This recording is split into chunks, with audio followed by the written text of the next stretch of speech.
अस्सलाम वालेकुम।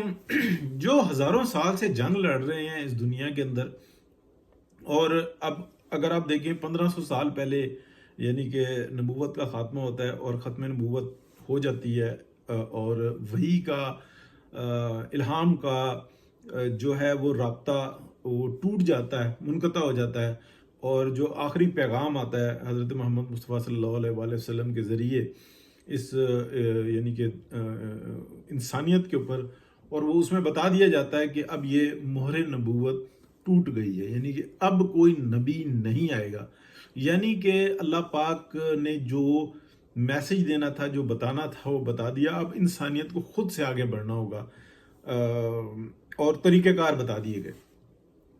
लेकिन एक स्ट्रगल थी जो कि पहले से आ रही थी, वो जो मोहर नबूवत थी, वहाँ पर जो है ना एक ज़्यादा इंतशार पैदा हो गया। इंतशार ये हुआ कि जो हज़रत इसहाक अलैहिस्सलाम से थे, जो मुसलसल यानी कि 900 साल ताज नबूवत हज़रत इब्राहीम के बेटे हज़रत इसहाक अलैहिस्सलाम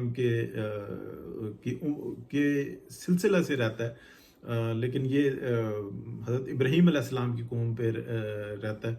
और हज़रत इस्माईल अलैहिस्सलाम जो थे, उनमें चंद एक नबी आते हैं। इसके अलावा दीगर जो उनकी जैसे हज़रत सुलेमान अलैहिस्सलाम थे वो, और कुछ और नबी भी जो है ना वो हट कर आते हैं, लेकिन हज़रत इब्राहीम अलैहिस्सलाम की औलाद में से ही आते हैं। अब जब ये सिलसिला यानी कि यहाँ पर आता है, तो फिर एक बड़ा एक झगड़ा शुरू होता है। और जो यहूदी हैं वो इंतज़ार कर रहे थे, उनको पता था कि बस ये टाइम आ गया है कि जब मोहर नबूवत टूटेगी और वो आएंगे जिनका इंतज़ार था, और उस इंतज़ार में बहुत सारे थे। तो यहूदी बिलखसूस जो है ना इल्मी लिहाज से, हर लिहाज से जो है ना वो बहुत आगे थे। अल्लाह पाक की बड़ी रहमतें भी हैं, और कोई शक नहीं कि लानत भी भेजी है तो इस उम्मत के ऊपर। तो इल्म वाले हैं, फिर वो जो है ना झगड़ा शुरू हो गया। वो तो इंतज़ार में थे, तो और इस्तकबाल के लिए भी तैयार थे, लेकिन हज़रत इस्माईल अलैहिस्सलाम की औलाद में से आ गए। तो वहाँ से जो ना एक सिलसिला ऐसा शुरू हुआ, एक रंजिश का सिलसिला शुरू हुआ। वो एक्सेप्ट नहीं करते। तो आज जैसे इमरान शफकत साहब अपने ब्लॉग में बता रहे थे कि सरदारान, और उन्होंने कहा था वाकई में कि गलती कमी बेशी माफ़। तो ये एक्चुअली नबी पाक को जो है ना बताया गया बजरिया वही कि ए नबी, जो यहूद हैं वो तुम्हें ऐसे पहचानते हैं जैसे अपने बेटों को। और बात अब समझने की जो उनसे ना, जो उलमा बताते हैं कि अगर उनको पहचान ही ना हो तो झगड़ा किस बात का। वो जानते हैं कि ये नबी आए और आखिरी आए, और मोहर नबूवत भी टूट गई, और वो सर का ताज जो 900 साल तो इकट्ठा हमारे सर पे रहा, यानी कि हज़रत इसहाक अलैहिस्सलाम की उम्मत पे, यानी कि उस नस्ल के ऊपर उस तरह से ला।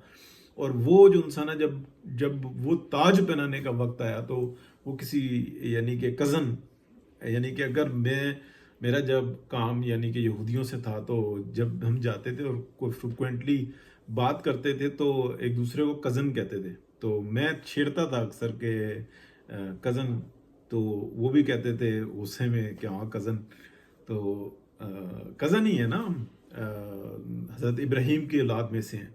तो ये थोड़ा सा होता है चिट चैट, जिन लोगों का ताल्लुक़ होता है इनसे। तो वहाँ से इल्म की बातें भी बहुत सारी लेते थे, बात करते थे, और मैंने बहुत सारे ब्लॉग्स में ये बात बताई है कि किस तरीके से यानी कि बात। और मेरे तो थे ही सारे वो जो गोल्ड से रिलेटेड जो काम करने वाले थे, जो अपने आप को जूस कहते हैं, जो उनमें तो बहुत ज़्यादा जो है ना ये चीज़ पाई जाती है। और उसमें जैसे हम मुसलमान जो है ना सियासत पे, सियाहत पे, मईशत पे, सियासत यानी कि हर चीज़ के ऊपर जो है ना बात करते हैं, ओपिनियंस देते हैं, भले ना भी पता हो तो तब भी देते हैं। ये हमारी खूबी है ना। सेम यही आदत जो है ना ये यहूदियों में भी पाई जाती है। वो भी लुच तले बगैर ना रहेंगे नहीं। अगर आपसे थोड़ी सी वो जो है ना फ्रैंक है, तो तड़ा ताल्लुक है, वो भी लुच तले बगैर, जिसका नहीं भी पता होगा ना, हम चले जाएं किसी रेडी वाले के पास ना, उनसे पूछें भजन न्यूक्लियर के धमाके हो गए हैं, और जनाब वो कहेगा, मतलब उसने अपना ना राय जरूर देनी है कि 5 किलो वाला बनान ना ते सुट्टन 5 किलो वाला, ये तो हमारे शेख साहब ने भी जो है ना किलो किलो के आधा आधा किलो के पौ के बम बना के रखे हुए, तो फिर वो उम्मत भी जो है ना ऐसी तैयार होती है। तो शुगल की बात आ गई। अब मैं बात करने लगूं, देखें ये जो सियासत की इस वक्त जो चल रही ना उधेड़ मन, इस बात की अगर आप तय को समझे ना या उसके मगज को समझे तो बिल्कुल वाज़ेह है कि इस खित्ते के अंदर जो मुआशी तब्दीलियां आएंगी ना उससे सूरत हाल बेहतर होगी। और जब पैसा आएगा और पाकिस्तान के अंदर से इस्टेब्लिशमेंट का यानी कि फौज का सियासी किरदार अब कम हुआ है और ख़त्म होगा या बहुत कम रह जाएगा, तो जो माल है ना वो पाकिस्तान की अवाम पे खर्च होगा और शऊर आएगा और यहाँ पे जो है ना मुआशी हालात बेहतर होंगे। कुछ भी कर लें, ऐसे हालात के अंदर ना ये जो नफरत है ना ये बढ़ेगी। बलूचिस्तान में, केपी में, पंजाब में, सिंध में ये बढ़ेगी। और जैसे ही हालात बेहतर होंगे, पैसा अवाम के ऊपर लगेगा, तालीम आएगी, तो वो नफरत जो है ना कम होगी, मोहब्बतें बढ़ेंगी। जैसे पंजाब में काम हो रहा है, अगर ये 3 सूबों में भी काम हो तो वहाँ पर भी मोहब्बत बढ़ेगी। लोग कहेंगे कि यार चलो पंजाब में से ये चीज़ खरीदते हैं, लाते हैं, ये चीज़ वहाँ पे बेच के आते हैं, ये लेके आते हैं, ये केपी में जाते हैं, यूँ बलूचिस्तान से करते हैं, बलूचिस्तान वाले इधर आएंगे। वजह उनको उनका दिमाग जो है ना खुलेगा कि मैं जनाब जब वापस आऊँगा तो जनाब पंजाब से मैं जनाब बड़ी ठीक ठाक किस्म की जो है ना 10 15 20 जो है ना वो अपना क्या कहते हैं बेडशीट्स वो लेके आऊँगा, तो घर में चनन हो जाएगा। जो वहाँ पे 3000 की मिल रही है वो यहाँ से 800 रुपये में ले जाएगा। कितनी ज़बरदस्त बात है, यानी कि घर खुश, डेकोरेट, मोहब्बतें बढ़ रही हैं। फिर वो कहेगा यार जो थोड़ा सा बेहतर है वो कहेगा अब क्या दुबई जाना, जाओ उधर जाके हम जो है सैर करके हैं। पंजाब वाले कहेंगे कि यार क्या अब हमने जाकर जो है ना दुबई में धक्के खाने, हम जाकर बलूचिस्तान में जो है ना ज़रा घूमें फिरें, घोड़े दौड़ाएं, सब कुछ करें। तो ये सब कुछ होता है ना, ये सारा सिलसिला शुरू हो जाएगा। इसके ऊपर इंटरनेशनल इस्टेब्लिशमेंट जो है ना पैसा स्पेंड करती है, ये एक तरीक़ेकार है। ये एक यानी कि जब हम कमाते हैं ना पैसा तो उसके अंदर से बतदरीज उसके हिस्से होते हैं। जैसे कि हम सबसे पहले ज़कात, खैरात, सदका ये निकालते हैं ना, वो हम नहीं निकालते वो एक अलग बात है, लेकिन उसका हक है ना।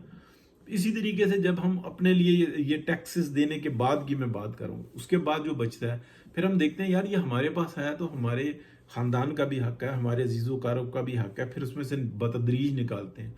अगर गिरा खुली हुई हो, दिमाग में हवस का कीड़ा ना हो तो, वरना तो फिर लूट मारी शुरू हो जाती है जो इस वक्त में हुई है। मैं आवाम की बात नहीं कर रहा, कहीं और शुरू हुई है।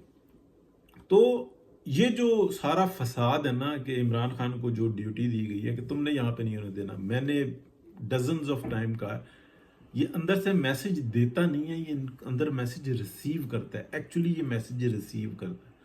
उसकी जब तक डिस्कनेक्शन नहीं होगी ये मामला इसी तरह से बिगड़ता रहेगा। तो इस बात को समझें कि फसाद फैलाना है, उसके लिए जजेस को नौकरी पे रखा हुआ है, जर्नैलों को नौकरी पे रखा हुआ है, अफसरान को यानी कि अफसरशाही को नौकरियों पे रखा हुआ है, पुलिस डिपार्टमेंट में है, वो FIA के अंदर है, वो हर जगह पे हैं, वो बिजनेस में मौजूद है, वो अपने बंदों से काम लेते हैं, उनको फ़ायदा देते हैं, लेकिन उनको पता नहीं होता कि हम किसके लिए काम कर रहे हैं। वो इंटरनेशनल एस्टेब्लिशमेंट इस माफिया के लिए काम कर रहे होते हैं।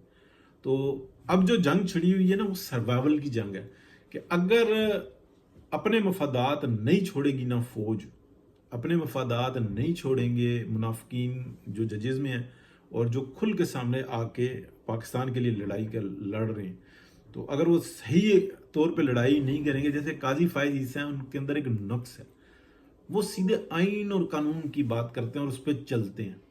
उनको ये बात समझ में नहीं आके दे रही कि जंग के तरीके से लड़ी जाती है और जब कानून और आइन के ऊपर चला जाता है वो स्मूथ तरीके से चला जाता है। जब यहाँ पे जंग लड़ी जा रही है आप क्या करोगे?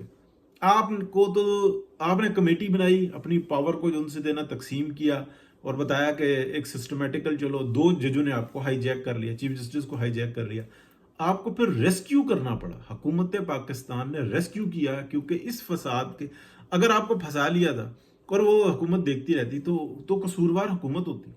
اس کا ریسکیو کرنا فرض تھا، لیکن آگے مزید بہتر طریقے سے چلنا وہ آپ کا فرض ہے۔ اس پاکستان کو بچانے کے لیے یہی لڑائی ہے اصل میں۔ تو کہاں سے یہ گرہ بندی ہوئی ہے، کہاں سے یہ رستہ چل رہا ہے، اس بلاگ کے اندر کافی کچھ بتایا۔ تو آپ کا بھی فرض ہے سبسکرائب کریں، لائک کریں، اور بھائی شیئر کریں اس کو اپنے دوستوں میں، گروپس میں، جہاں جہاں پہ ہو سکتا ہے۔ اور یہی ریکویسٹ کی جا سکتی ہے کہ آپ شیئر مطلب کر کے ان سے کہیں سبسکرائب کریں، تاکہ یہ سلسلہ آگے بڑھے، بات کرنے کا فائدہ ہو۔ بہت شکریہ جی، اللہ حافظ۔